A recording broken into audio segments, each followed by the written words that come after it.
During his summer vacation, a 28-year-old diver found an old camera at the bottom of the ocean. It was evident by the model and the amount of algae that covered it that it must have been there for quite a few years. He took the camera out of the water to check if there was still a memory card in it. To his amazement, the card was still there. However, when he saw the photos on it, he called the local newspaper. Before we continue, please take some time to subscribe to Dailydose, like, and share this video with your friends. On the morning of May 13th, 2019, a team of divers from a coastal city in Canada was getting ready for a diving trip. Their motivation was to explore Canada's coastal waters. In addition to swimming in the ocean, they were also interested in sea creatures. So they planned to both dive and take notes of all the sea creatures they would encounter. But on that day, the goal soon changed. They had no idea what adventure the abyss of the ocean was preparing for them. The team intended to study all kinds of starfish. They hoped to be able to take some specimens with them to study their behavior. But when they reached the bottom, something caught the attention of one diver. At first, he had no idea what the object was. When he and his partner approached the object, they saw that it was a camera. At the time, they had no idea what they had discovered. Bo Left and Tanya Wright were members of a diving team who noticed something strange on the seabed. Bo spotted the camera first. When he pointed to it, Tanya knew immediately that the strange angular object could not be part of the seabed. They both wanted to keep the ocean clean, and its bottom was not a place for a camera. They noticed that the device was covered with coral and that different species of fish were swimming around it. They took it out of the sand and continued diving with the other team members. But Bo could only think of one thing. Now Bo could not stop thinking about who it belonged to. He had other questions too, like, how did the camera end up at the bottom of the ocean, at this depth and so far from the shore? How long had he been lying here? What exciting story was it hiding? When the divers returned to the boat, Bo showed his find. Expectedly, the team was extremely intrigued and wanted to learn all about the unusual find. The find intrigued Jason, a marine biologist in particular. The state of the camera showed it could have been there for almost 5 years. He decided to open it and could not believe what he found. The camera had more rust inside, as well as sea cucumbers, 2 starfish, and a lot of algae. For Jason, this was a find of great importance. Nature had found a way to use the apparatus as a refuge for various organisms.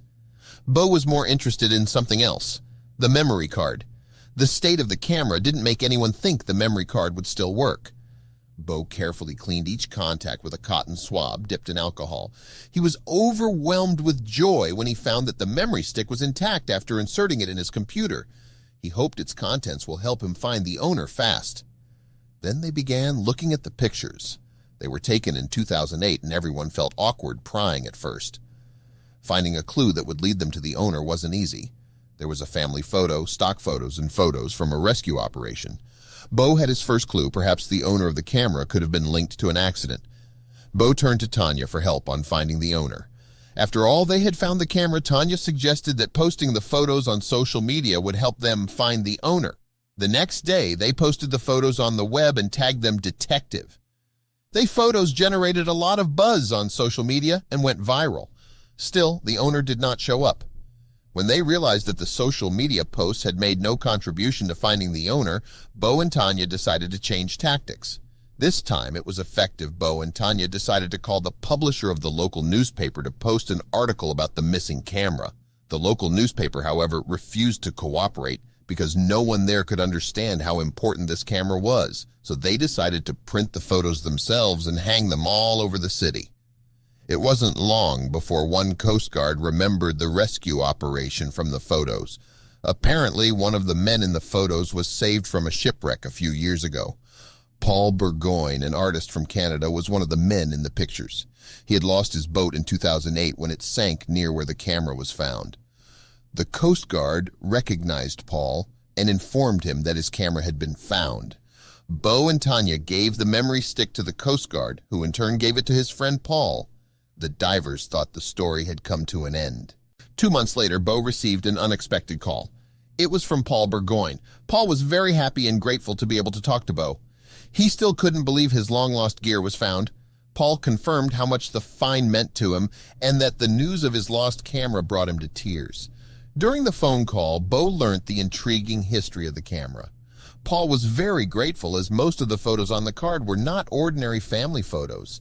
They were taken the day he and his family scattered the ashes of his late mother. The loss of the camera was all the more painful. It was all Paul had from his mother's last moments. Bo, of course, wanted to know how Paul had lost such a valuable memento, but he quickly realized that it happened under terrifying circumstances. Paul narrated the story of how he and his siblings scattered his mother's ashes in 2008. It was her greatest wish to have her ashes scattered by the ocean. It was a quiet and beautiful summer afternoon. The sun was high in the sky and the breeze was gentle. It was the perfect day to fulfill their mother's last wish. But on the way back, everything changed, and they suddenly found themselves in the middle of a storm. He tried to stay calm, but the waves only got rougher. They soon crashed the boat into the rocks hidden in the coastal waters. He fell into the water and lost almost everything except my camera. The boat was shattered and sank into the ocean. He and the rest of his family were trapped in the icy water for 6 hours. He soon developed symptoms of hypothermia and thought he wouldn't make it out alive.